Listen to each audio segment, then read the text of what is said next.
Good afternoon, friends.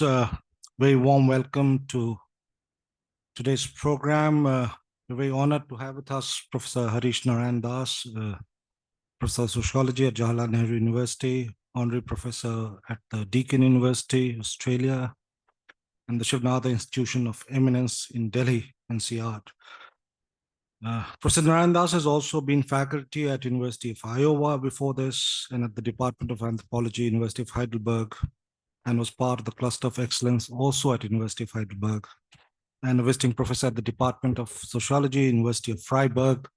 For those of you who are hearing for the first time, Professor Naraindas is an eminent sociologist, has worked on science and medicine for a very long time. I read him long time back for a beautiful and alternative piece that he had done on the history of tropical medicine. And that's when I first encountered you. But he's written a lot, both on India and on Germany, and has published, co-edited the special issue of the journal Anthropology and Medicine called The Fragile Medical, the Slippery Terrain Between Medicine, Anthropology, and Societies, and co-edited two books, Healing Holidays, which came out from Routledge 2015, and Asymmetrical Conversations, Contestations, Circumventions, and the Blurring of Therapeutic Boundaries, which came out from New York in 2014.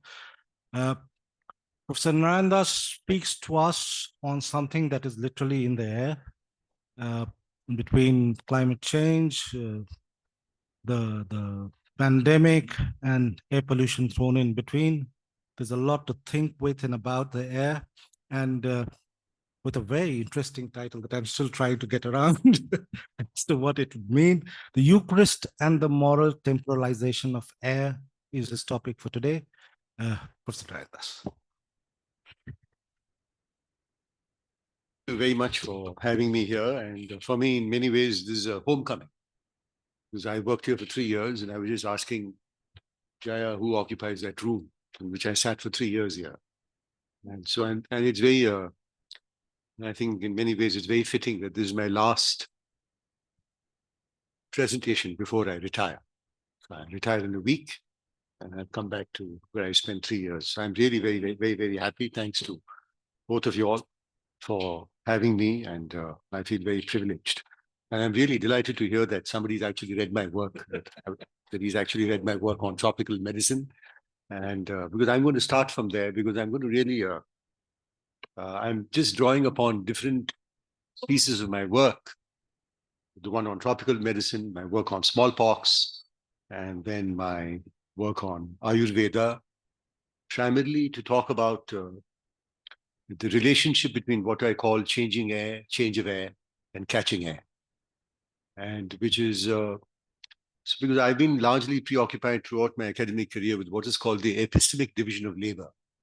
I'm primarily interested in how disciplines are framed, how objects of inquiry are set up, and what is the particular kind of division of labor that we have across disciplines, and across disciplines both in the global north and the global south. And this is, when I think about my work, the verge of my retirement, I think this is what I've been largely preoccupied with. So, let me just start without further ado by just reading out a little passage from my early work on tropical medicine, which Awadhendra said that he's read. I mean, this is air is, the presumption is that air is of various kinds. It includes, air varies with heat and with humidity. And this is a little passage that I'm going to try and read from a medical textbook written by the principal of the Calcutta Medical College in the 1890s, I think Edward Birch. And he says that, what happens to bodies when they are put in the tropics. He says, as a rule, the bodily weight is diminished by tropical residence, and the muscular system becomes deficient in tone, as a result partly of the withdrawal of blood, by which its nutrition is rendered slower, and partly because it is less exercised. With a slower digestion, a lessened appetite, and a feeble circulation, diminished lung work and blood oxygenation, and therefore less perfect nutrition, a generally relaxed state, a diminished necessity for surplus fat which is absorbed, and a tendency to poverty of blood, we have the natural consequences of lessened bodily vigor and loss of weight.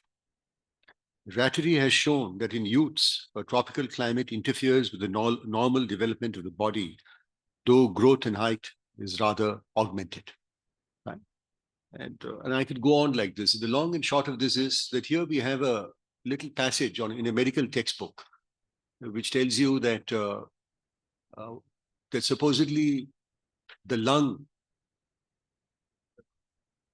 the tropical lung, so to speak, is larger, but the number of inhalations and exhalations is less. And because the number of inhalations and exhalations is less, the amount of oxygenation that occurs is less. The amount of oxygenation that occurs is less is because of a warm climate. The blood is on the peripheries of the body rather than the lung. And this adaptation to heat leads to less oxygenation, and less oxygenation leads to less nutrition. And less nutrition then leads to namely that it interferes with the normal development of the body. And I could go on. So this, and ultimately the argument that is being made is that if you leave a European child in India, then what happens to the European child is that there's a lateral curvature of the spine. And the child begins to grow far too tall for its age. And the child is also becomes very precocious. It becomes very intelligent. But in the same breath, because it is so precocious, it is given to mendacity. Namely, it begins to lag. In short, if you read this text, in a medical text, what is called the scientific and what is called the moral, it's difficult to untangle one from the other. They are both there in the same breath. And it's there in my published piece, you all can read it, which he has read. And this is a very good example of this. And then, so then the solution to this that the Englishmen found was various solutions. One is interim and second-rate solutions where they discovered the hill station. And the hill station is the next best thing to going on a furlough, which means you have to go back to England, which is the morally bracing climate. And I can read another passage on that. That is, and then they also, it's the,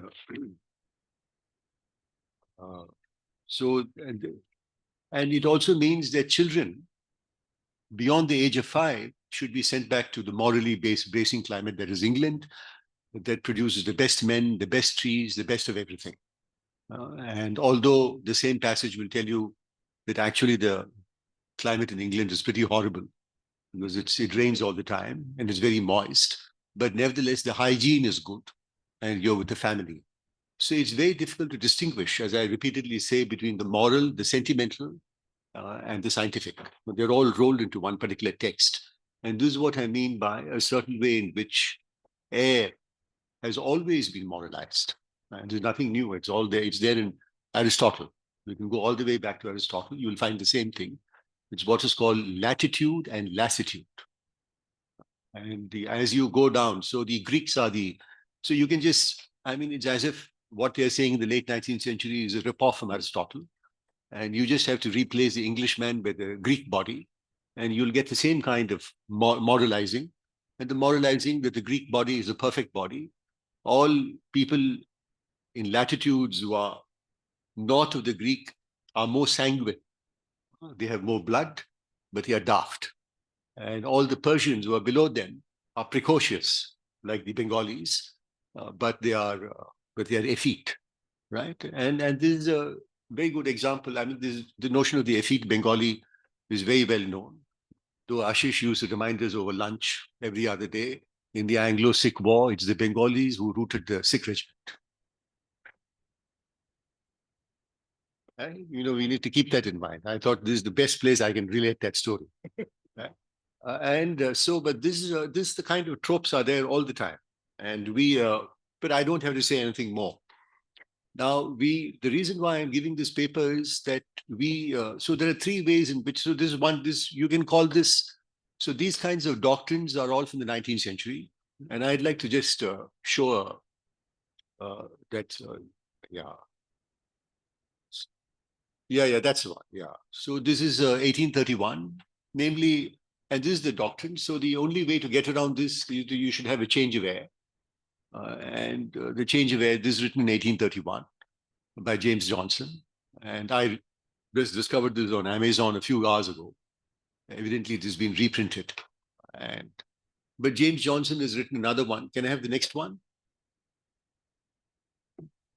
And this is the 1815. It's called The Influence of, I can't read it from here. My eyes are, I think whatever it says, you all can read it for me. I think something about the influence of climate in tropical climate on bodies, 1815. And he's the forerunner. And then there's a whole body of writing throughout the 19th century. And Edward Birch, who's writing this in 1893, is in many ways repeating what James Johnson sets the ball rolling in 1815. And even before Johnson, there's Lind, who's writing it in 1798. But the usual argument is that when people have written on tropical medicine, all my colleagues who wrote on, all the people, the Europeans who wrote on tropical medicine primarily saw tropical medicine as nothing but an act of empire. And I found this difficult to accept because the preoccupation with this climate has nothing to do with the tropics. And I've tried to argue that the preoccupation with the climate is equally true, even more pronounced in Europe. And this idea of the change of air that Johnson is writing about in 1831 is highly pronounced in the 18th century. And it's merely a revival of what's called airs, waters, and places, which is the Hippocratic writing. And the idea of the furlough, the idea of a change of air, and the idea of traveling, the grand tour it's called. Goethe, for example, went on a grand tour.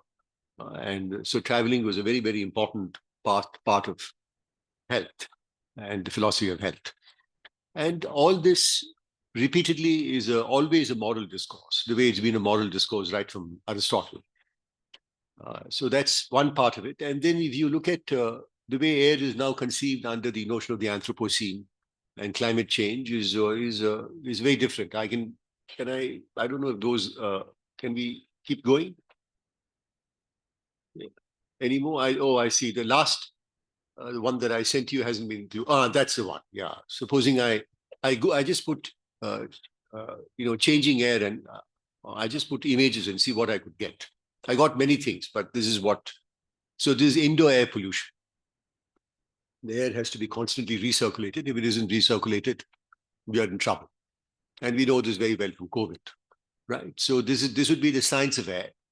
And what I'm just reading out from you from the 19th century, which is called The Change of Air, I showed you the book title, would be seen as antiquated 19th century medical theory, which is no longer of any relevance today. And which is what I also thought after finishing I wrote my doctoral thesis. And even I sincerely believe that this entire 19th century doctrine we are done with it. And it has no 20th century relevance. And I landed up in Germany about a decade and a half ago, and I realized that it's completely alive and kicking. And this entire 19th century medical theory, married to this particular kind of science, is one leg of the German healthcare system. And the German healthcare system, if I use the English word, is completely lost, and namely what's called the spa. But what the spa it means in English in the Anglophone world and what the spa means on the continent are completely different. So I actually spent 10 years in a spa doing field work, right?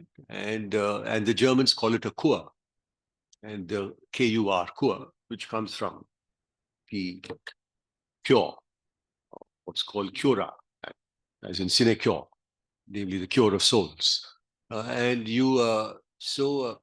this cure, so you have it's a tripartite system. You have the regular Hausarzt, the GP, and then you have the Facharzt, namely the doctors, the cardiovascular surgeon, the psychiatrist, the nephrologist, the urologist. And the third leg of the German healthcare system is the Kur, namely the spa, which unlike in the Anglophone world is a completely reimbursable medical expense.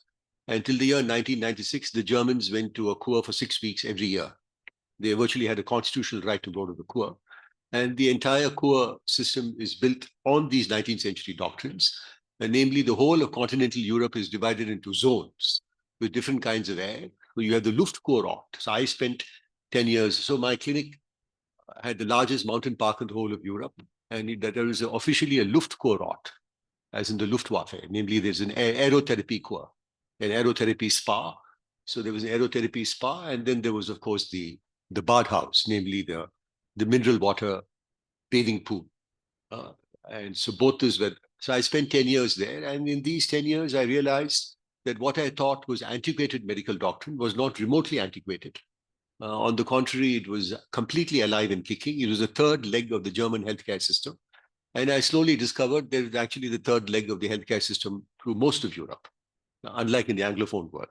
In the Anglophone world, I would have had to pay out of my pocket to go to a spa, while on the continent, the German healthcare system would reimburse me. And I was, in fact, urged to go to the spa every year. And this was even more pronounced in Eastern Europe.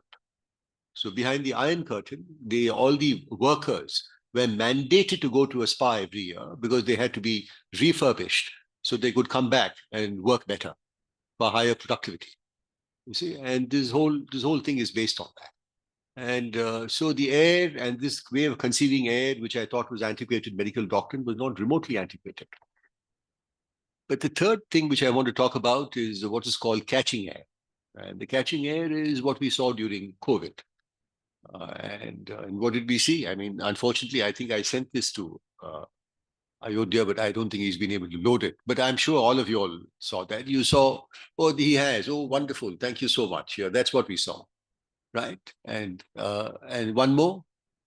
Yeah, exactly. And evidently, it seems this particular effigy was made for the coronavirus and as an effigy for violence against women. Even I didn't know that. I just discovered this half an hour ago. Right. So it was a double effigy against the virus and against for violence against women. Or I mean, so it's so we saw this, and we saw all this happening at the same time. The rich, especially in the US, fled. They effected a change of air, and they went to their private resorts. And the rest of us in the middle classes stayed home. And then supposedly the hoi polloi, and whether the hoi polloi is entirely moot, that's a provocation. I mean, made these effigies, and they tried to dance and drum coronavirus into submission. But what we do is we tend to of course then we moralize it, and we moralize this by temporalizing it, and we temporalize this by putting this is seen to be vestigial, and because it's vestigial, something like the appendix, it's like our grandmom. I mean, it immediately belongs to the past, and although it's entirely co-eval, it's co-present, and it's possible. Like I was telling this to my students yesterday over tea, and then one of my students made a confession. She said, talk about something else. She said, sir, my father was a card-carrying communist, but he also knew how to read horoscopes. No. This is not the way people usually talk about that. And then you can see people who are highly rational. They'll be wearing little talismanic things around their wrist.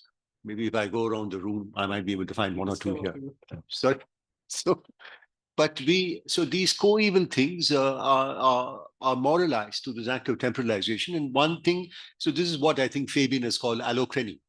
Namely, you take something and you put it in the past.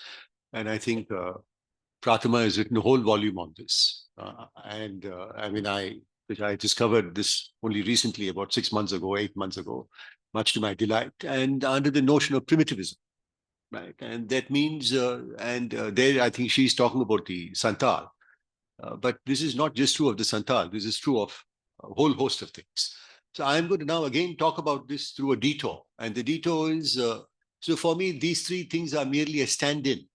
They are a stand-in for what I call the relationship between So this would be called either magic or science or superstition, whatever you want to call it. And then that other thing, this one will be called antiquated medical science, which is not antiquated as I've just demonstrated to you. And then the third would be called science. And now we know whether all the kind of things that we did with the virus is wholly moot. I mean, whether they worked, whether they were good, whether they were bad, is a mixed bag. And we have to wait for the dust to settle. We have to wait for another 10 to 12 years or maybe a decade or two before we actually sift through the dust and find out what is it that we did with the coronavirus, which worked and didn't work. And given my work on the history of smallpox, much of what happened during the coronavirus has been happening for the last 150 years. It's nothing new as far as I'm concerned. I mean, but the usual argument is that these are the kind of things that happen in the third world, in the global south, and evidently doesn't happen in the first world. But fortunately, now we know that these things happen far more in the first world than they happen in the third world. And people, for example, lined up in Melbourne and waited in queue for the sacrament. They were convinced that if they took the sacrament, they won't get the virus. And if you read Keith Thomas's work, which I will refer to in a moment, you will find that this is exactly what they did in the 17th century. I mean, when you went to church and you took the sacrament, and very often, and when you took the sacrament, you had to swallow it. You couldn't bite it if you bit it, it would bleed. But very often they didn't swallow it. They took it home and gave it to the grandma who was ill. Or they gave it to the cow, which was ill. And evidently people did this in 2020. And the Bishop of Melbourne evidently had to issue a little, not an encyclical, he's not the Pope, but he had to issue something similar by saying, please don't do this. Take the vaccine. And the sacrament is not going to prevent you from getting the virus. But this is something, and throughout the length and breadth of America and in large parts of Europe, people didn't take the vaccine for religious reasons. But the presumption is that this is something that happens in the global south. And this is what happened throughout the 19th century vis-a-vis the smallpox.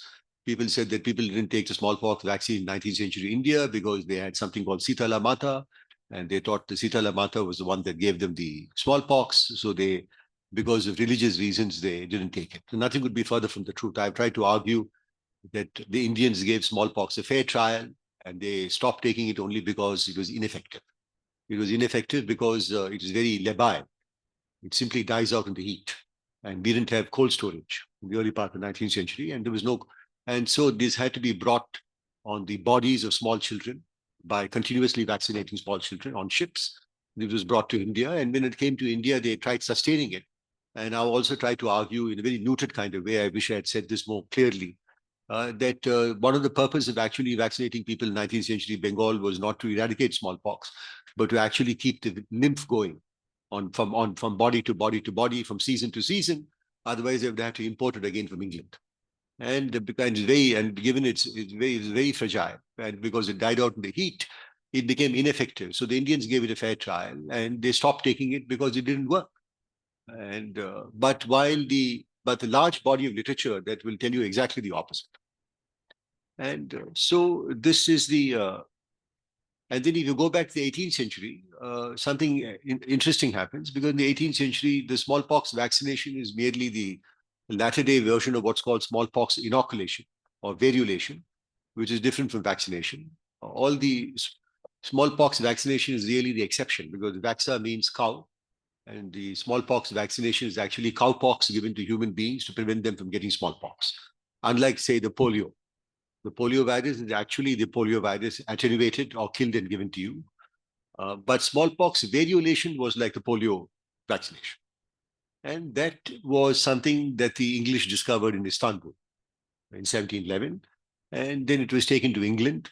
And then the English then discovered it again. They said they discovered it also in Bengal.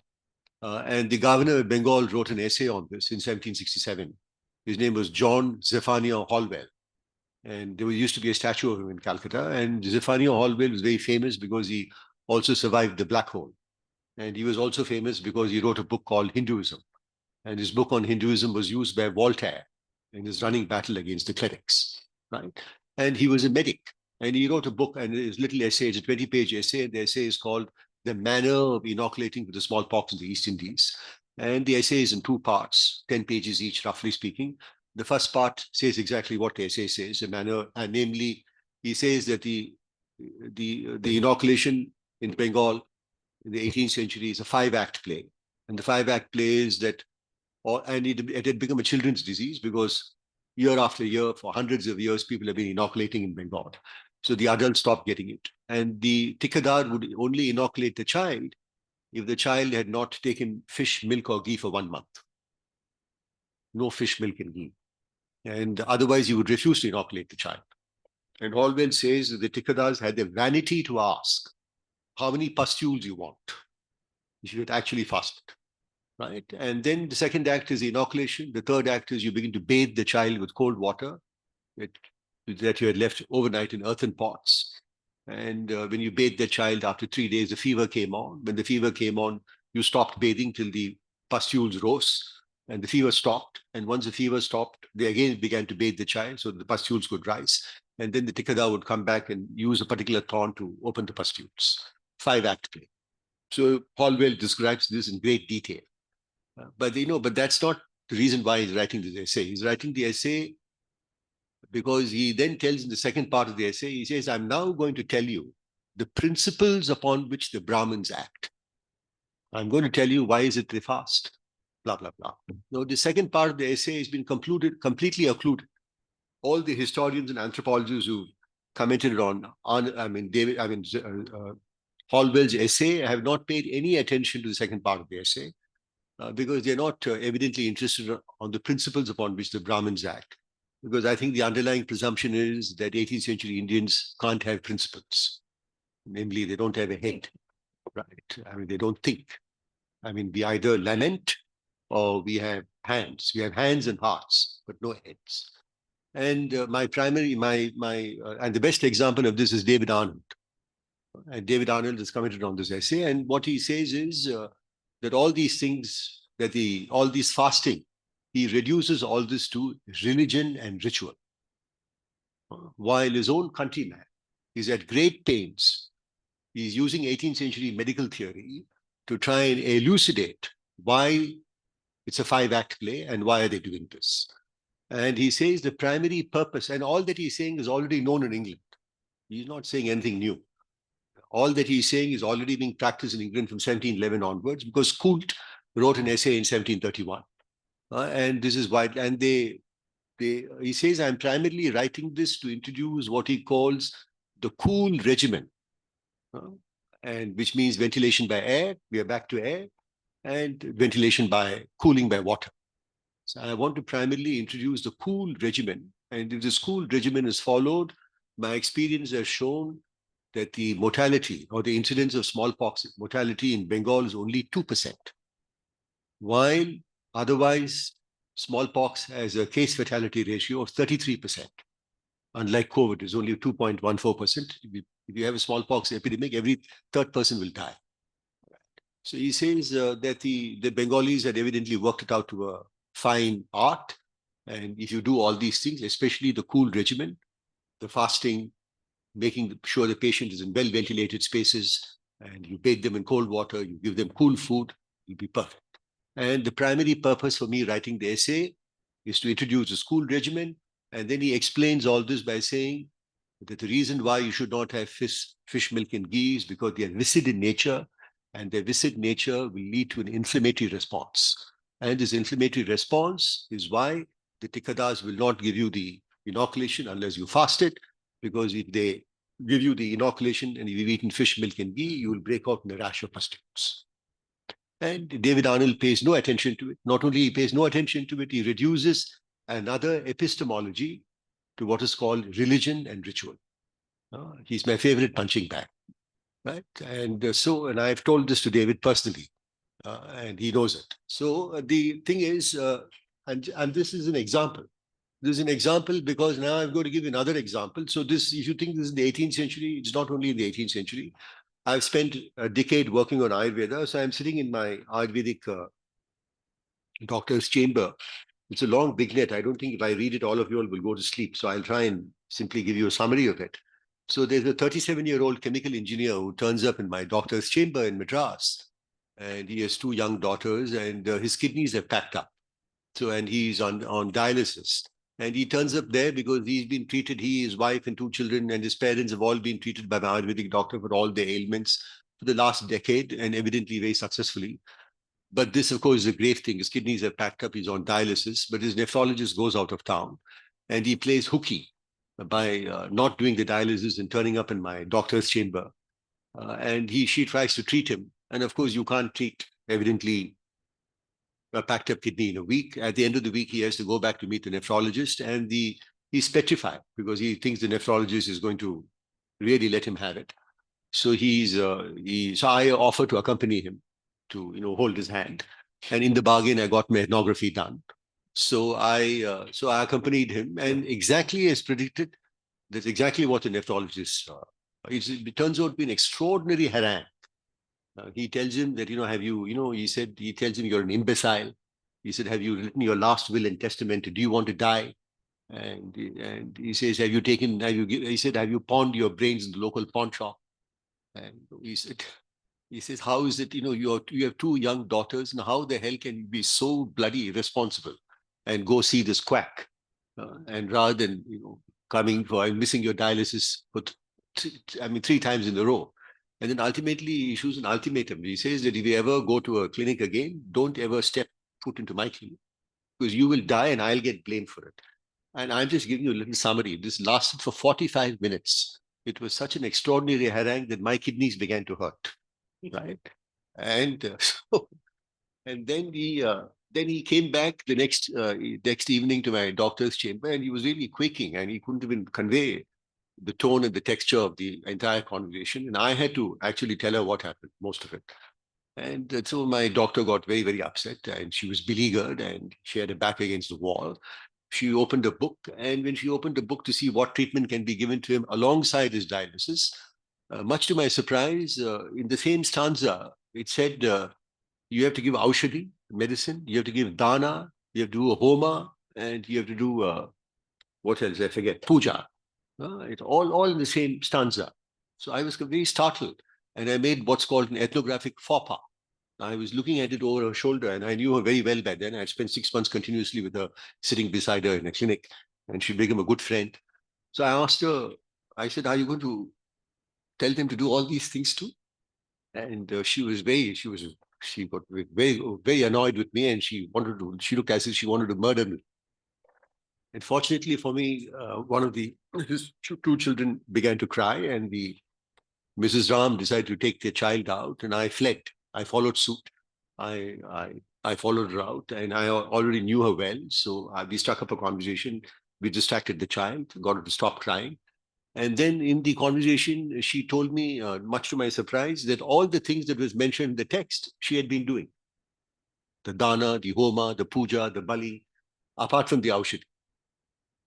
So then I told her, I said, all the things you're doing is mentioned in the text. So she felt enormously reassured. She really felt, she actually began to cry. And so then she left. Then I went back and I asked the doctor, I said, I pursued this conversation, and she got terribly upset with me. And I also pursued this because I had studied many other Ayurvedic doctors before coming to her. And I'd also interviewed about 500 students on their curriculum and what they get taught in the colleges. And I asked her, I said, do you get taught all these things in your college? And she said, she threatened to throw me out. She said, if you go on asking me questions like this, I'm going to throw you out of my clinic. And then I told her what Mrs. Ram told. I said, no, but she told me that she does all these things. And then the entire mood changed. She began to smile. She said, see, I don't have to tell my patients what to do because they are evidently, plugged into a cultural grid. So then I spoke to one of her interns, and the interns told me his grandfather used to do all these things, right? Because the grandfather hadn't been to a formally trained college. And it later transpired, which I knew from advance, that all these things are no longer taught in the college. It's not part of the curriculum. Because one branch of Ayurveda is called Bhut Vidya. And Bhut means past tense in Sanskrit grammar. But we all know what Bhut is, which is the opposite of, Bhut is like Pret, which is the opposite of Pitra. So, and the unincorporated soul. And so, and Bhut Vidya is one branch of Ayurveda, which is no longer taught. It's muted. And it's not taught because for these reasons, because it is seen as being superstitious. And it's very embarrassing that you can have etiologies called Graha Dosha, which mean planet affliction. And this has been going on for the last 100 years, because from 100 years ago, you had to step up and make sure you had to tell the English that this was also a science like their science. And the only way you could do that was to excise an entire body, which is embarrassing. And which means that this thing that you excise is the primitive part, and which you excise it, you mute it, and it is only to this it's only by this act of excision that you can have a passport to the present. So your passport to the present is by this act of excision. You then have a truncated curriculum. And in that curriculum, it's not surprising, for example, this Graha Dosha in 1930 is translated as infection in the Ayurvedic corpus. And in the Ayurvedic Pharmacopoeia published by the Government of India in 1990, it is now translated as psychosis. Right? In 2030, I don't know what translation we'll have. Right? So and the translation will keep changing depending on what is currently acceptable according to the biomedical canon, because that's the canon which it's constantly in conversation with. And this is something, I'm just giving these as examples. And so this way in which we look at air is actually the paper I really want to write is, and then when we study things like this, so all these labors under the yoke of primitivism, to use the concept that Prathama has written an entire volume on. And this primitivism should be relegated to the past. And so, although it is co-eval and present, and the presumption is that this past resides somewhere deep inside the forest, or it resides with what are called the underclasses and disenfranchised communities, usually Dalits. And one good example of that is possession, on which again Prathama has written a wonderful review of Kalpana Ram's book. And even Kalpana struggles. And being a Tambran, the problem with her book is that she is not able to, even she says that the way Brahmins get possessed is, first of all, the presumption is that Brahmins don't get possessed. All the possession happens among the underclasses. Nothing could be further from the truth. Because my good friend Fred Smith has written a 800-page book on this. It's called Self-Possessed, and which traces the history of possession right from the Rig Veda. And it's part of the Indic civilization. And he gives you a whole host of ethnographic examples where Brahmins get possessed, and which Kalpana then refers to in her book. But generally, if you read the literature, including in Kalpana's own work, the literature on possession, the ethnographic context in which this will be teased out, will be not among Brahmins, but among the underclasses. So I want to write a paper on possession in JNU. Right? And that's the third part. My catching air is about possession in JNU, where Prathama studied, right behind Kamal Complex. Right. And that's the 3-part essay that I want to eventually write. So now you know what these 3 words are. Right. And the catching air is like, this happened recently, at this few months ago. I mean, my student's cook, who stays in, where did she stay? I mean, across the road, Munirka. So she came to attend a marriage in Saraswatipuram. You know where Saraswatipuram is. And from that Kamal complex, if you want to go to Saraswatipuram, there's a small little riverine, like a little Nalla. And that Nalla has a small bridge. And as we know, that bridges are liminal spaces. And this woman was all dressed up to go to that wedding. And at that liminal space on the Nalla, she got possessed. Right in JNU. Right. And when she got possessed, she arrived at the marriage house, and the groom who was coming, he had to be stopped. They told him not to come because the woman got possessed. Then they called the Oja, and then the Oja spoke to her, and then the Oja asked her. I said, I mean, the Oja asked the possessing agent, "Why have you possessed her?" She just looked lovely. She was all decked up, and she was all बहुत सुंदर लग रही थी. So I possessed her. And this happens right in JNU, right? And but there's no ethnography of this available. And the ethnographies are usually, the presumption is that this happened somewhere else. And like Vitebsky's work, for example, on dialogues with the dead. I'm just giving these as examples. So, but we know, but with the COVID, what we did see is the co-evilness of this. And this co-evilness of this then got into the Durga Puja. And the Durga Puja, the whole volumes have now been, friends of mine have edited entire volumes on this, where in the Durga Puja, you see this melding of images. But this melding of images that we saw in Durga Puja is also nothing new. And this happened in the 1970s, even with the smallpox eradication campaign, on which I've written. And there also people did the same thing. They married what is called, they took the Sitala Mata, and instead of Sitala Mata, what they did was they came with a creolized image. And this creolized image, smallpox had been converted from being an asur to a kind of devil with two horns. And so instead of Durga killing the asur, he was being killed by that bifurcated needle. So that bifurcated needle was at once a bifurcated needle and a trishul. And the person killing was a guy in a loincloth or an underwear who looked like a wrestler from a rural akhara. Right. And this is actually how the smallpox campaign was won. It was won because they invented a new kind of freeze-dried vaccine, which wasn't there before. And what I forgot to mention in my article, much to my horror, and is that we would not have been able to win this unless the Russians hadn't given us the vaccine.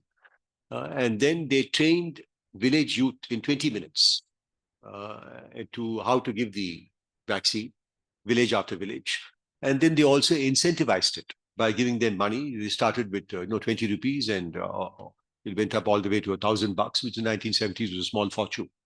And they evidently converted the entire Indian state into a confessing republic, right?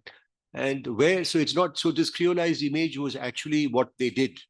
It was really an embodiment of the kind of strategies they adopted in the 1970s to get the smallpox eradication done.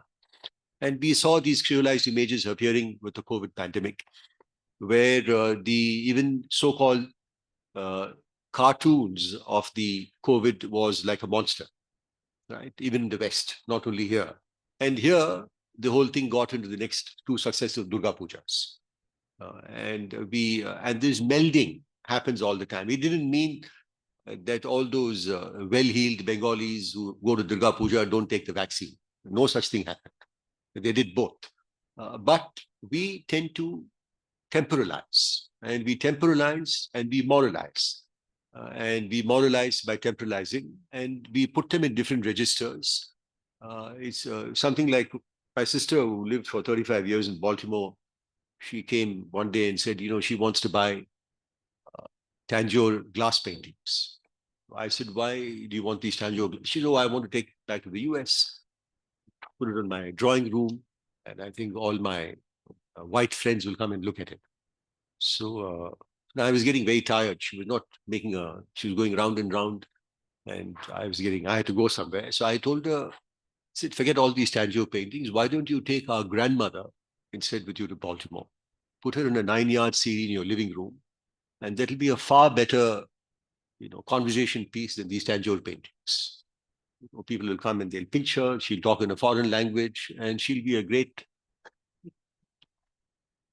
Well, we didn't have a grandmother. The thing is, so this is exactly what I mean by this actor, and we do this repeatedly all the time, and that the way in which we temporalize this. So so this is what I'm giving you all is, I'm drawing from other bodies of work. And eventually, when I do write this paper in its finished form, one component will have my JNU ethnography. And I do this because we need to really rethink this, because all these are stand-ins for what I call the distinction between magic, religion, and science. And this distinction starts with the history, and that it's a longer history, and the longer history it starts with Edward Tyler's Primitive Culture and his invocation of the term animism, and which has now got into our census, and our so-called tribal populations are now seen as being animistic. But this is a term invented by an Englishman, a Quaker, and in 1871, in his book called Primitive Culture. Now, the question then arises, why do we temporalize like this? And this is what I've said in another piece of mine, which is also here, is, we do this because and I think this can be traced back. There are various ways you can do this. The usual story is that usually people trace it back to Descartes. But I think I'd like to trace it back to Zwingli because of my own supervisor's work, whose great gift is the discovery of Zwingli, and to the Marburg colloquy. So, and the Reformation. And the Reformation, what happens is, we all know what the Reformation is, and at least I hope you all do. Church corruption, ecclesiastical corruption, and because of ecclesiastical corruption, the apocryphal stories, and evidently, I think one of the apocryphal stories that I think the Bishop of Munster wanted to become a cardinal, but he didn't have enough money. So he got hold of a guy called Tetzel and gave him supposedly a special papal dispensation to forgive people for their sins, what are called the selling of indulgences. And the Catholic Church is evidently still selling indulgences. And so Tetzel was going around the tin can, and he said that before your 18 hits the bottom of the tin can, your soul will go to heaven. And Luther heard this, and this drove him to fury. And that's how the Reformation begins. But what people don't realize is that the Reformation is based on a particular kind of theodicy. And the theodicy is that, I have the priest has the power to be able to grant you absolution. And the priest also has the power actually to convert God into bread every Sunday morning in church. And this is which means it's salvific. Every Sunday morning, you go into the Catholic Church, and the bread and the wine are then transubstantiated into the body and blood of Christ. What the Reformation does is it wants, the only way you can do away with clerical power is you have to first of all abolish it. Abolish it means, and I think one of the persons who's doing this is Zwingli, apart from Luther. It's called the Zurich Disputation, 1525, where he says, let's get rid of the Pope, let's get married. Let's not fast on Lent, and let's, of course, completely redefine the Eucharist. And the Eucharist, we are back to the Eucharist, namely when I go to church on Sunday mornings, no such thing happens. I'm merely having the bread and the wine. Now, so Luther and he have disagreements. They have 29 disagreements. They meet in 1529 at the Marburg colloquy. They manage to sort out 28 of them. And the only thing on which they can't agree is on what's called the presence of divinity, the material presence of divinity on the earth, namely on the sacrament. They can't agree on that. And Luther's position is what is now called consubstantiation. And he says that the bread and the wine are there, and the body and blood of Christ is also there. But he doesn't believe in transubstantiation, which he thinks is an act of incarnation and is akin to cannibalism. So he's dead against it. But he says both are there. And it is Zwingli who says no such thing is there. It is only the bread and the wine, because Christ is sitting on the right hand of God in heaven. So he can't be present on the right hand of God in heaven and also be present on Sunday mornings in church, right? And which means he makes a clear distinction between the past and the present. And it rents it under. And then he makes a clear distinction, and he says that the bread and the wine are just the bread and the wine, and it is purely symbolic. It is not literal, it is purely symbolic, it is metaphoric. So he makes again a distinction between the symbolic and the literal. And this is what rents Western ontology apart. And it rents it apart much before Descartes comes along, right? And Zwingli is Erasmus' student, and he actually puts into play what Erasmus preaches, who is often seen to be a secular person. There are scholarships named after him, but they're all theologians, and people don't talk about this. It's like Locke. People who teach Locke, but Locke has written a book called The Reasonableness of Christianity. I've spoken to 10 people in the last 1 month. Nobody's even heard of the book, right? And but Locke's Reasonableness of Christianity will have a central role to play in his idea of personhood, right? But we don't pay any attention to it. So same with Erasmus, and then with Zwingli. And what is this redefining of the Eucharist tears apart Western ontology and makes a clear distinction between the literal and the symbolic, between the past and the present. And we are saddled with this. And then this takes 300 years for it to play out. And this 300 years of it being played out is captured beautifully in a book written 100 years later from the book written in 1871 by Tyler, and that's by Keith Thomas. It's called Religion and the Decline of Magic in 17th Century England. Kindly note, the book is not called Science and the Decline of Magic in 17th Century England. While that's normally the way, that's called schoolboy reasoning. Schoolboy reasoning is science comes along and magic declines. Nothing could be further from the truth. The decline in magic is because of religion. But the question is, what does Keith Thomas mean by religion? Right? It's evident. Evidently, his readers know what he means.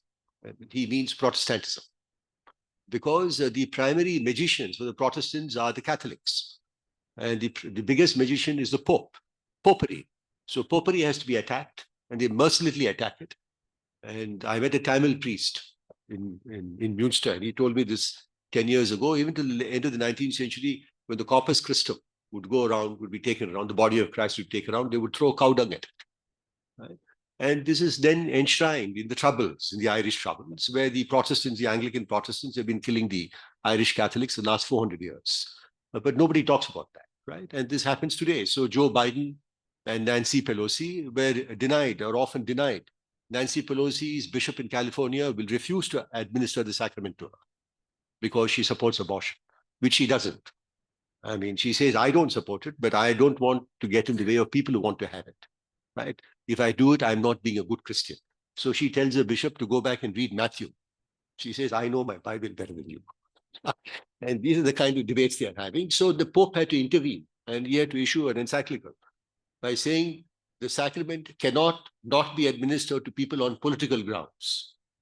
So then the Bishop of California replies by saying, I am denying the sacrament to Nancy Pelosi not on political grounds, but on pastoral grounds, because I'm genuinely concerned about her soul, and I think she is going to go to hell. Right? So this is what, and these are ongoing debates.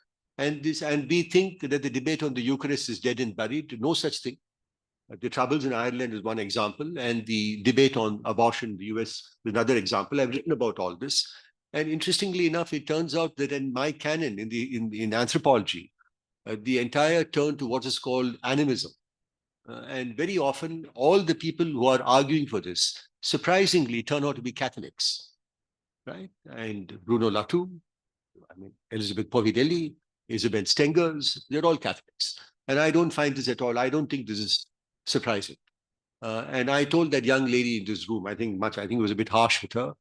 I told her what she was articulating was a Catholic doctrine and the entire notion of presence. And then she asked her, where did you get these ideas from? So she said, I got these ideas from a woman called Bridget Mayer, who's been, she was elected to the professorship of religion in Utrecht. So I went and looked up Bridget Mayer, and she's exactly what Bridget Mayer is also saying. This is called the Protestant legacy in religious studies. And we are saddled with this particular Protestant legacy, and it is the Protestants for 300 years who attack the Catholic Church and its magic. So it is not surprising that Keith Thomas's book is called Religion and the Decline of Magic. And that means there is only one true religion in the world, and that is Protestantism. And all other religions by that particular secretly, and this is my argument, that what the anthropological canon exemplifies, and somebody has to say this, so I'm saying it publicly and openly, and what it exemplifies is that secretly when the word religion is being used in our canon, it means Protestantism. Where which means it's opposed to magic, and it's opposed to magic, and then it's one short, steep, sweet step from there to science. And because magic and science, and then this gets embodied in the book by Malinowski, where the book is called Magic, Religion, and Science. And it is this tripartite distinction that it's only, you can't understand any one of these terms unless you set them in relationship to the other two terms. It's only in the conversation to these other two terms, any one of these terms is both explicitly and implicitly being articulated in the history of our canon. And for me, these three terms of catching air, changing air, and what's change of air is merely an example of this tripartite division. And so I'm merely giving this as an example. So I think I'll stop there.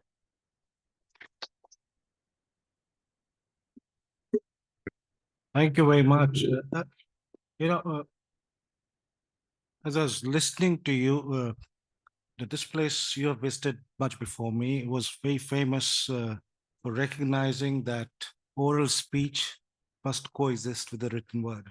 And modern academia has driven out oral speech except as a here's my argument, here's my evidence. So thank you for this very wide-ranging presentation.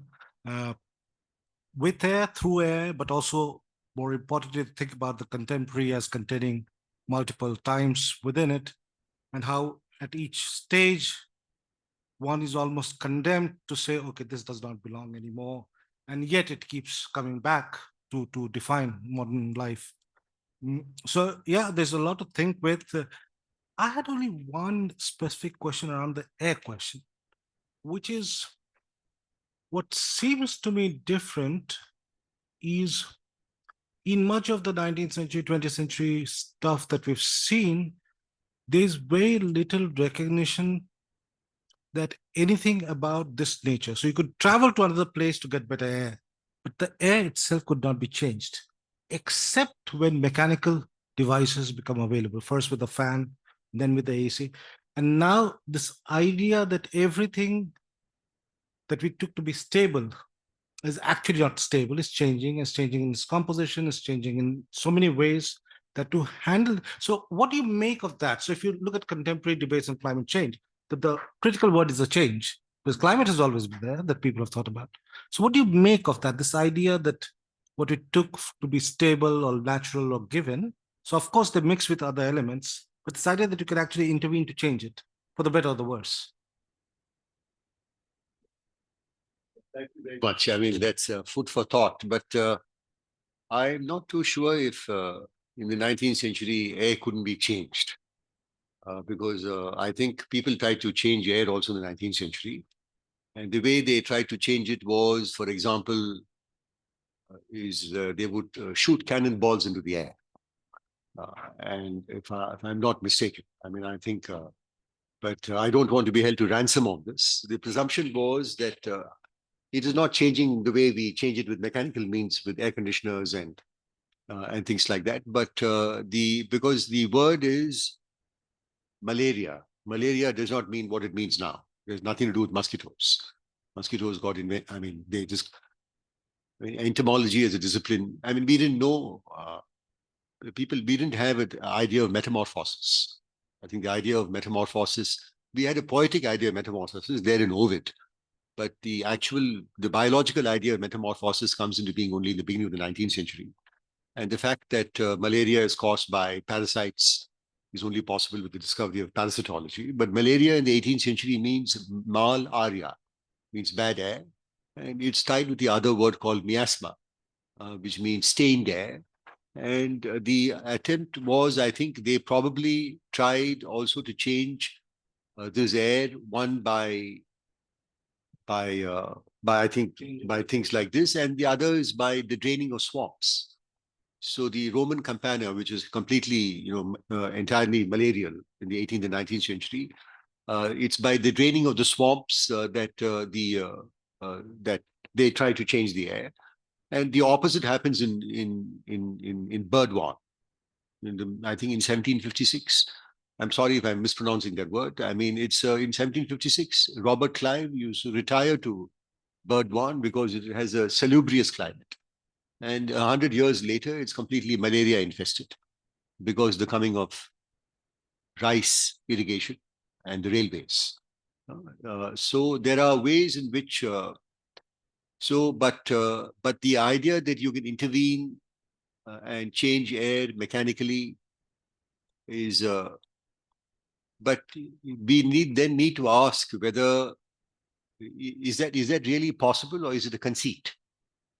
And when I say it's a conceit, in the sense, now when I did this changing air, all the images I got was about precisely this, about trying to change indoor air by mechanical means through air filters.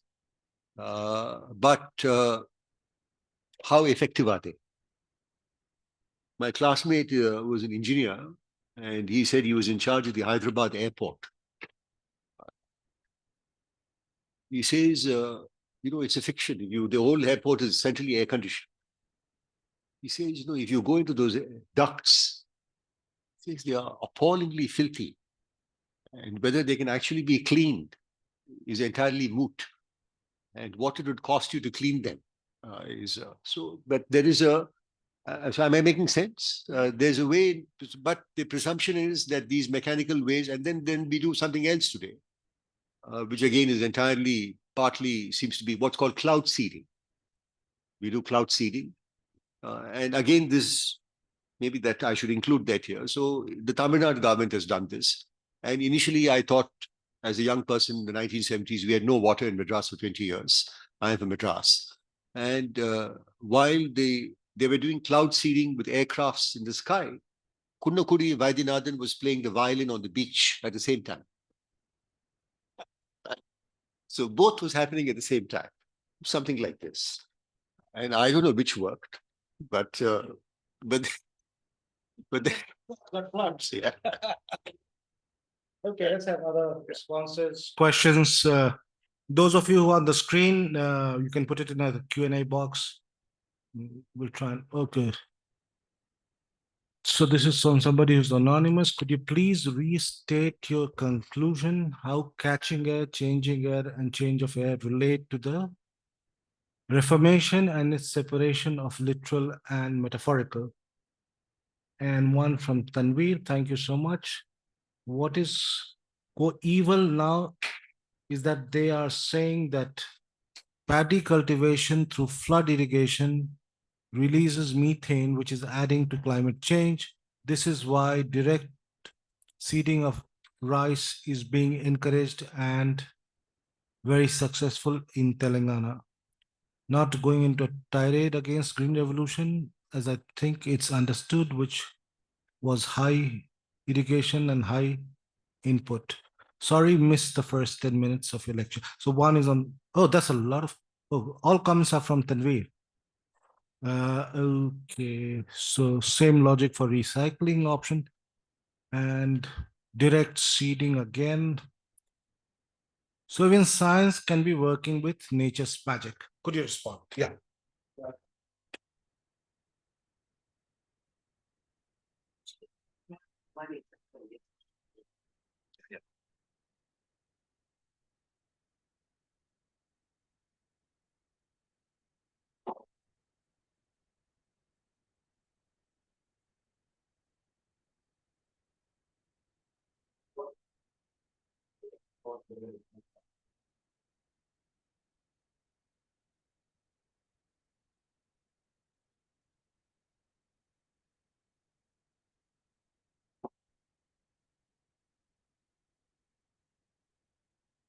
Last question is somebody wants me to restate line.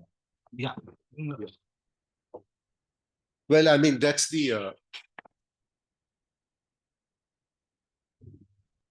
well, I think that's exactly what it is. Namely, that I actually taught a course on religion, and I used the course to advance this thesis, because I needed to get to the bottom of what exactly is meant by religion, and then I came to the conclusion at the end of the course, based on my own work, is that that this is exactly what religion means. That religion in the canon secretly signals Protestantism. And one way of doing this is I also work on perinatal death. So I've done field work in half a dozen countries. I've been to about 50 cemeteries worldwide. And I spend a lot of time in cemeteries. So I was at the cemetery in Cambridge, speaking to the cemetery manager. And he told me, he said, this is where the Orthodox Jews are buried. This is where the Reformed Jews are buried. This is where the Russian Orthodox Church people are buried. This is where the Roman Catholics are buried. So he went on and on. So at the end of it, I asked him, I said, man, you told me where everybody is buried. I said, well, what about the Anglicans? It's as if I had slapped him. He said, oh, they're buried everywhere. And which means that is the unwritten. It's like whiteness. And that's the unwritten center from which all enunciations happen. And so Protestantism is the unwritten center from which the enunciations happen. And the good example of this is Tyler's own student, Fraser, who had a completely different intention, according to Jason Storm's new work, who went and spent time, I think, in Cambridge looking at his papers.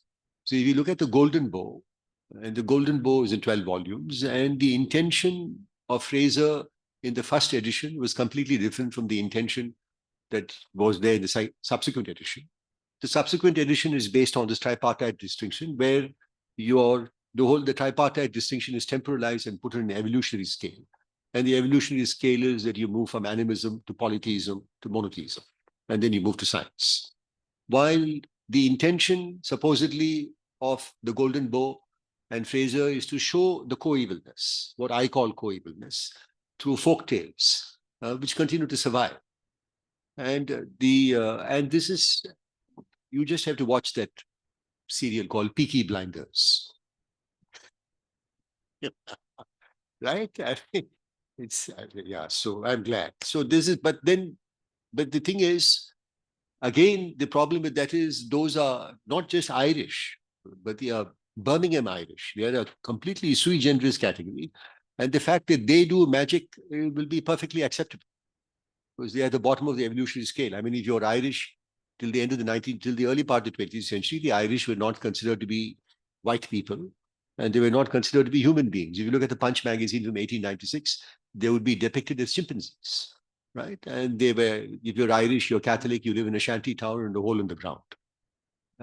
But you have to then, if you want to look for this co-evilness, you have to do ethnographies on Brahmins. Like a good friend of mine, who is a Tambran, she's an Iyengar, she told me that, her in-laws told her they wanted to kill their daughter's husband because he had the temerity to divorce their daughter. So the daughter's husband was sitting in the US. So they were going to do magic. And they said they wanted her to participate in the magic so that he could be killed in the US, to which she flatly refused on moral grounds. She was appalled. She said, this is ridiculous. She refused not because she thought it would work, it wouldn't work. In fact, I still haven't asked her what she thought. Right. And but then she said they went ahead and did it without her, and that guy almost died.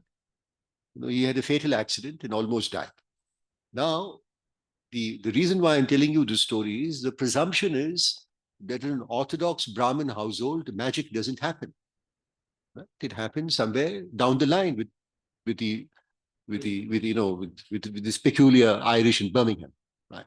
And but we need to have ethnographies that, if you really want to have this co-evilness, we need to have new objects of inquiry, and we have to have new ways of writing both history and anthropology. And we can only do this if we know its origins. And these origins go back to Reformation, and primarily to Zwingli, who is the arch modernist. And he's the arch modernist because he's the one who makes the separation between what is called the magical and the literal, or the literal and the symbolic, and the past and the present. And it is rent asunder. And once it's rest, and the modern university, as J.P.S. Uberoy has wonderfully articulated in his work, is entirely built on these premises. And which means, I've repeatedly told this to Jaya. I mean, if Jaya had come, say if Jaya had turned up and told both of them, I'm sorry, I couldn't come for the seminar because I tried very hard, but the devil wouldn't let me come. I tried. She says, Prathama, I kept trying to put my left foot out, but the devil held me back. Now, and supposing this is something far more important than me speaking, and something far more important. And what is Prathama supposed to do with Jaya? And supposing, and especially, and this is of course here, but supposing a student were to come and tell me this at the end term exam, I couldn't take the end term exam because the devil wouldn't let me come. And if I gave him another exam, and if Jaya then goes and complains by saying, "Oh, ullu bana raha hai," he's telling the professor some tall stories, and then there'll be an inquiry, and I'll lose my job. But so what I need to do is I need to report him to the chairperson. The chairperson will call the CMO, and the CMO will call the psychiatrist. And idea of the devil will have to be declared as being delusional. It has to be reclassified in psychiatric terms. And then I can give an exam on psychiatric grounds. But I certainly can't give an exam by saying, oh, you couldn't come because the devil wouldn't let you come. Yeah, it's not an acceptable etiology. And for the same reason, it is no longer part of the curriculum in a modern college. So I'm not, by the way, advocating that it should be part of the curriculum, right? Please don't misunderstand me. I'm doing no such thing. I'm merely, but we need to know what the roots are. And we often write strange, what I call schoolboy histories by thinking science comes along and, does away with magic. So which is why we have the Magic Remedies Act. And, and we had the tragic instance of Dabolka who gets shot. The presumption is that this happens only with disenfranchised people, but nobody says that the bishop in the cathedral performs magic every Sunday morning, right? And but that happened. And the same thing with the high priest in the Hindu temple. And the prasad and the sacrament have been compared. There's a large body of literature in the Department of Religious Studies where you can compare the two very effectively, right?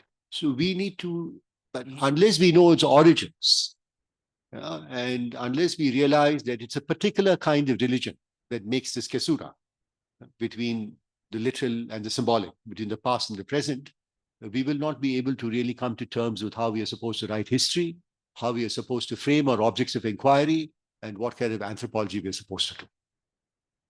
Right? And so that's the argument. Any more responses? We have about 15 more minutes. There's something on the screen? Okay. So where's the mic? Okay, so we'll take Pratma's question. We'll take Pratma's question first, and then could not quite catch the tripartite division.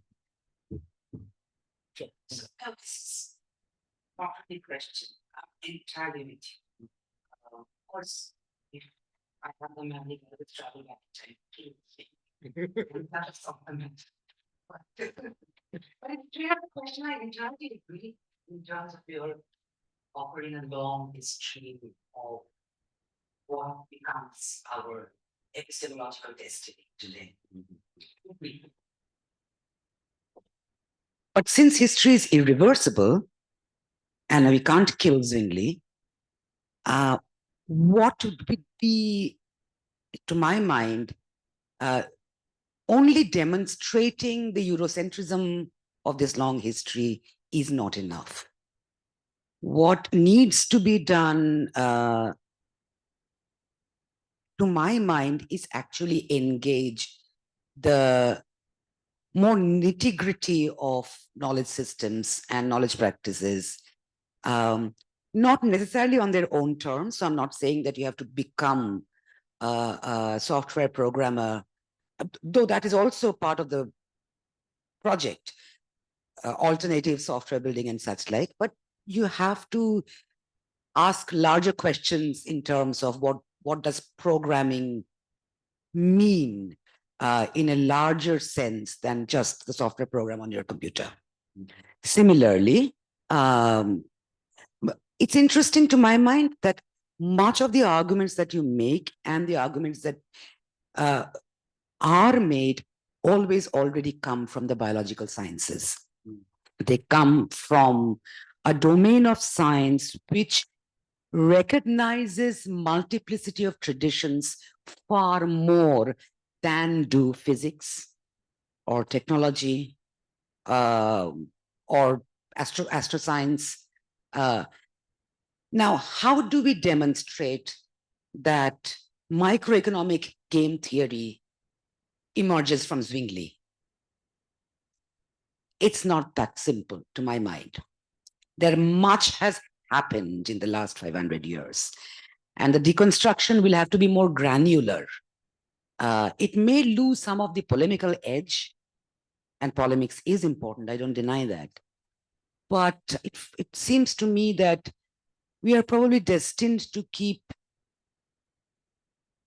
repeating ourselves and invoking that one thing called the Ayurveda, or that one thing, called local systems of healing, as the only thing that we can show. So how does one even think of decolonizing something called, let's say, economics? Let's not even go digital, even economics. So stuff like that. I'm just, this is just trying to push you uh, uh, to think aloud or whatever, while agreeing with you at a basic fundamental level. Yeah. Well, thank you very much. In the sense, but I really don't know if we need to go back and kill Zwingli. The reason is the idea. One is that because evidently the Catholic Church is still alive and kicking, and it also means that there's a particular way in which the categories of the Reformation have succeeded, insofar as the way the modern university is structured is predicated on. But it does not mean that this co-evilness of these three terms are watertight. I mean, they are also co-present, and they are evidently not co-present in a formal curriculum, but they are also co-present all the time in terms of lived life. That's one. So the second is this, when you say this idea of the local, that, all this comes from the biological sciences, is very well taken. It merely means that you also have to do the same thing for physics, not just economics, but also for physics. In fact, I think it's probably easier to do this for economics than it is for physics. And the reason why it's difficult is the presumption is and as you said, Zwingli is just a start. And then you have the whole of Western philosophy, where you have Descartes comes along and robs animals of souls. But before the animals are robbed of souls, we have to rob what is considered to be dead matter as dead matter. We have to convert them into dead matter. And only when you convert them into dead matter, then physics as we understand it becomes possible. So if you want to reanimate it, so that's the entire debate on animism, the new animism. The new animism, again, based on ethnography from Latin America, also from Povinelli's work based on in Australia, is trying to argue by saying that we need to reimagine the world differently.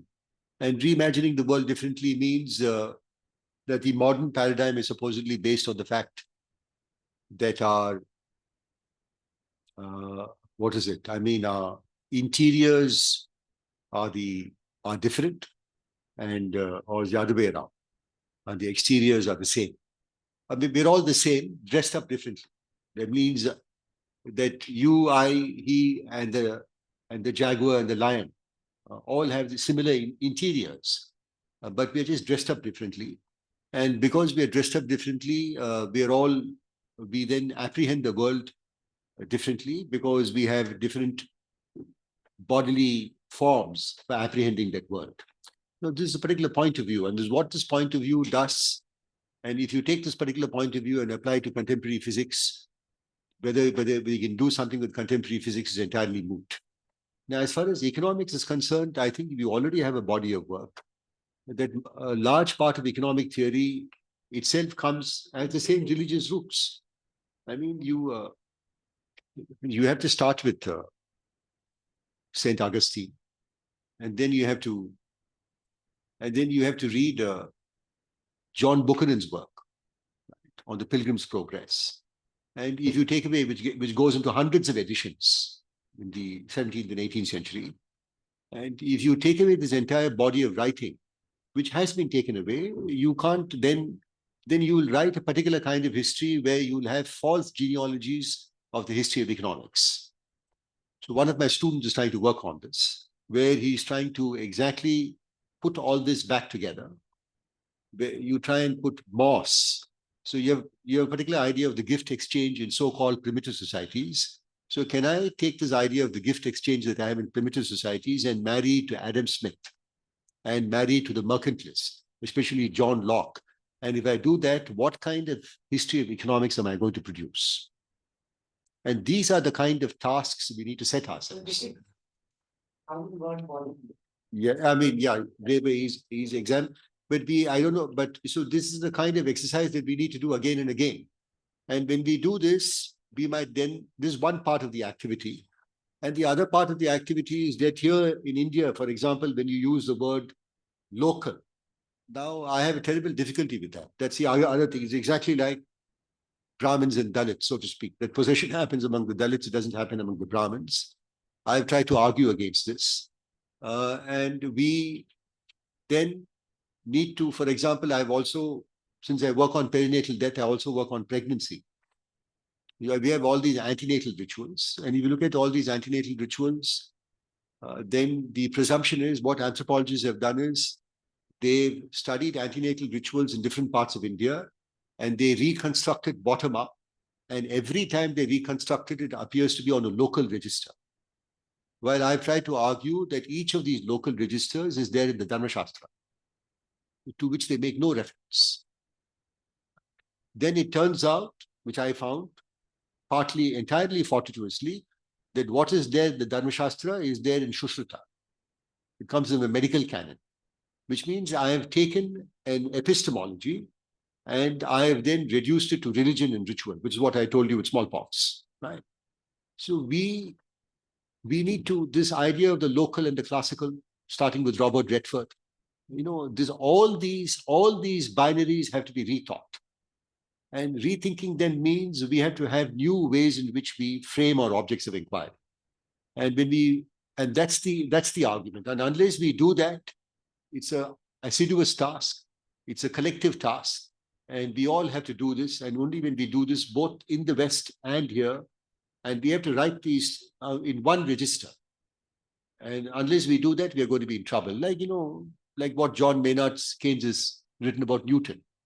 I mean, Newton was evidently, according to him, a magician. I mean, it's possible to argue that he wrote the Principia and the whatever it is, what all his works on mathematics is a byproduct of him trying to find out what is happening in the book of prophecy. Now, what Newton did was he wrote more on religion than on mathematics, but everything that he wrote on religion, he put it in a strong box and locked it.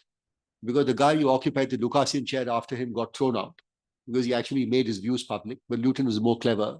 He didn't do that. Subsequent bishops of Canterbury, every 100 years, have opened the strong box, looked at it, and closed it again. And his papers got sold only in 1938. So John Maynard Keynes bought it and gave it back to Cambridge. And when you read the papers, you get a very different picture of Newton. And this goes back to the last question that somebody asked on precisely that. So all the logical positivists, like Rudolf Carnap, they were at the same time dabbling with what is called magic. And if you go back and look at Diderot's Encyclopédie, and if you look at the entry on magic, which we don't tend to do, we get a very different kind of genealogy. And so we need to also do this to economics and ask ourselves what exactly have they erected for us. And evidently they have some idea of the individual, which we all know as well, you know, and we know where it comes from. And it comes from the same set of beliefs. And what does the Reformation do? It ultimately leads to the priesthood of believers, where every man is a priest, and it's a priest, and they are the ones who invent democracy. Right? Democracy is invented by the Reformed Christians, and I think the French Revolution comes later. That would be my argument, right? So we need to do this, and I'm not giving you a history. I told you I'm giving you purely a schematic genealogy in 45 minutes. And the schematic genealogy takes you back to Zwingli because he's a lesser known figure. This idea, the Zwingli's momentous import is less well known. And the working out of that in a 1,000-page book over 300 years is Keith Thomas's work. Right? And I am urging the audience to relook at it. And unless we do this, we'll be stuck with the same kind of song that we're going to sing again and again. I mean, that's the argument. Okay. Yeah. Good. How much time do we have? Yeah, we need to close in about 5-7 minutes. So be short. On karo. Yeah. Thank you so much for the presentation. I think it got me thinking about the persistence of magic is almost like the death drive, you know. It is the ingraspable excess that kind of animates social reality. So the question that you're raising about, you know, how you frame an object of inquiry, I think even just from a sociological vantage point to access philosophy of science, I feel like too much emphasis has always been laid to epistemological gaps, but not enough to talk about how the epistemology itself is constituted by an ontological splitting, which is what I see in the persistence of magic between, you know, science and religion, which are essentially non-essential beings. You know, so the accidental and the contingent nature of magic really comes and disrupts the social organizing or the matrix of subjectivity. So this is just a question. I mean, you know, while I just feel like sociology and philosophy of science almost also presumes a binary between the object, which is the field of inquiry, and the subject. So is there some kind of writing that you have done, or, you know, does this kind of work provoke a certain kind of rethinking of the constitution of the subject in society in, you know, your own thought? Well, I suppose that's the and the ontological split, as you called it, is what this is why we have something called the ontological turn, and which is co-eval with the animistic turn, and which is what I was also referring to. And this ontological turn is, as I said, the schematic genealogy goes back here. Namely, when you say that, you know, what exactly is you know, for example, when you and there are various ways in which this happens. One is, so you can make a distinction. I'm just giving you another kind of answer. You can make a distinction between what is called therapio and sozo. So therapio is the healing of bodies, while sozo, and both have, you know, Greek roots, and this is there in the Bible. So Jesus will raise people from the dead. He will heal people. But sozo is about salvation. Salvation means, I mean, you know what it means. It's about the afterlife. It has a particular kind of eschatology. And when you go to, for example, if you go to a hospital in the West, empirically what I found was that all hospitals in the Anglo-European world has a chaplaincy. There are priests sitting in, all the Anglican priests are sitting in Cambridge. Now, supposing I go to a hospital, I go to Ames, do you have a chaplaincy? No. And why is it? Which means, what have we done? We've taken the idea of the laicite, namely a separation of church and state, at face value. And we supposedly have no chaplaincy sitting there, but they have a chaplaincy in all the hospitals in the Anglo-European world. Now, and this chaplaincy is very interesting, and you have to make a tripartite distinction. The distinction is between you being a priest or a pastor, and you being a chaplain. So when you're a chaplain, and supposing you're a Hindu and you die in Cambridge, or you don't die, I mean somebody else dies, and then I'm supposed to tend to your grief. As a hospital chaplain, I am supposed to strengthen you in your own beliefs. I'm not there to proselytize. Right? But if you are a Christian, and if you're a believing Christian, I then need to also proselytize, in the sense, talk to you in terms of your own faith. But none of these things happen here. Right? And these are present, and these are all things which I've discovered empirically. So on the one hand, you say that there's a laicite, there's a separation between church and state. But it turns out that the separation is both there and not there. It's not there in the hospital, and it's not there.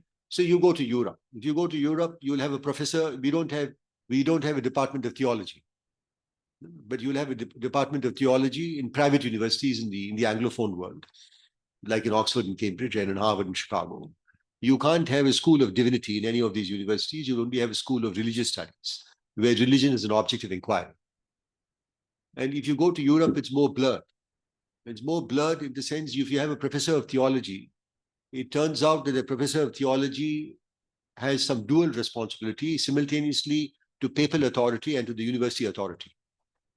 So when I have this dual responsibility, and if I say something that's heretical, then I can be stripped of one part of my professorship by the bishop, while I can continue with the other. Now, these are highly, and I'm giving you a real example. This actually happened to somebody either in one of the German universities, which I'm not able to recall. Right? And this is what also happened but I think his name is Hegel's and Freud's teacher. He was an ordained priest in Vienna, and then he went off to get married in Lower Saxony.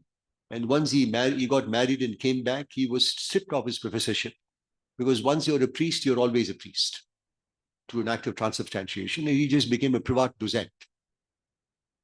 This blur, and then you go, then throughout the European world, all Europeans pay a tithe to the church. Between 1 and 2% of your gross salary, 6 to 7% of your salary is you pay a tithe. This is true of Germany, this is true of Italy, and I think it's true of many other European countries, certainly Germany and Italy. If I don't want to pay a tithe, I have to write to my local bishop and tell him, I don't want to pay this tithe. And especially if I'm a Catholic, the bishop will write to me and try to persuade me that I should pay the tithe. And if I don't do this, if I still insist, he will write to me saying, I'm going to go to hell. Right? And which means if my children won't get baptized, they won't get confirmed. And when I die, I won't have a burial space in the graveyard inside the church. These kinds of coexistence of all these things are there, but there is no ethnography on this, right? And one of the reasons why this happens is we from the global south don't do any ethnography of the global north. Very often we take what Europeans say about their own civilization and their own cultures at face value. And very often we put that in practice here without realizing that the boundaries as far as lived life in Europe is concerned is far more fuzzy. And that fuzziness is there not only in lived life, but that fuzziness will also be cardinally present in their theories. So it's possible to argue that what you call Western social theory might well be Western religious theory masquerading as social theory, right? By and large. Right? And that's a tall claim to make, but I'm making this claim. And if you make this claim that unless you come to terms with also their religion and the roots of these Western social theory, where does it leave you? Otherwise, what is the kind of critique you're able to offer if you don't also come to do with the religious roots? Am I making sense? Right. And so you can go to, there is supposing I get possessed, and who is going to decide whether I have a mental problem or whether I'm possessed by the devil? Which means I need to be, because the Pope is still offering lessons in exorcism. So if you go to the Notre Dame University, there you can find doctoral dissertations, because it's a Catholic universities, where I can simultaneously be a priest and a trained psychiatrist. And I can do differential diagnosis on whether you're possessed by the devil or whether you have schizophrenia. Am I making sense? Now, but does that happen all the time? No. I think I'll stop there. Yeah. Thank you very much. Wonderful talk. Not a fuzzy talk. Very, very well crafted set of arguments about co-eval presence. And so thank you very much. We look forward to having you back to your original home, where you spent long years. Yeah. Thank you very much.